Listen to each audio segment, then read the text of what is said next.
문재인 대통령이 21일 KBS1 방송에서 100분간 국민과의 대화를 했다. 일요일 저녁 황금 시간대에 국민 패널 300명이 참여한 타운홀 미팅 형식이었다. 청와대가 각본 없는 소통의 장이라 선전한 행사였지만 막상 뚜껑을 열어보니 대통령이 하고 싶은 말에 집중한 모양새였다.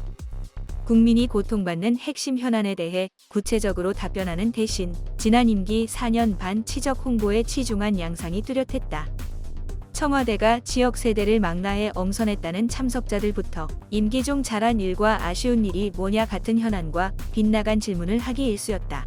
코로나 방역 성공은 대통령의 영도력 덕분. 대통령님, 지난 4년 반 동안 정말 감사했습니다. 같은 우호적 발언도 잇따랐다.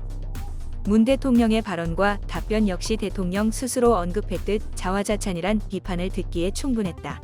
부동산과 실업 등 민생 현안보다 코로나 방역 성공과 국격 상승 등 임기 중 성과 홍보에 상당 시간이 소요됐다.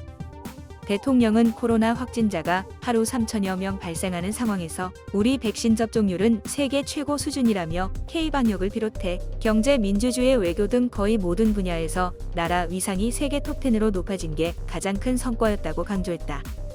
백신 도입 지연 등 코로나 방역의 문제점을 자인하는 대목에서조차 우리보다 접종률이 높은 나라는 세계에서 3개국뿐 같은 말로 성과를 앞세웠다. 100분이란 제한된 시간에 대화 주제를 5개나 잡은 점도 심도 있는 대화를 기대하기 어렵게 만든 요인이었다. 국민의 고통에 대한 대통령의 동떨어진 현실 인식도 안타까움을 더했다. 청년 실업에 대해 질문이 나오자 문 대통령은 고용이 99.9% 회복됐다며 질적으로 더 좋은 일자리를 마련해 주도록 노력하겠다는 원론적 대답을 하는데 그쳤다.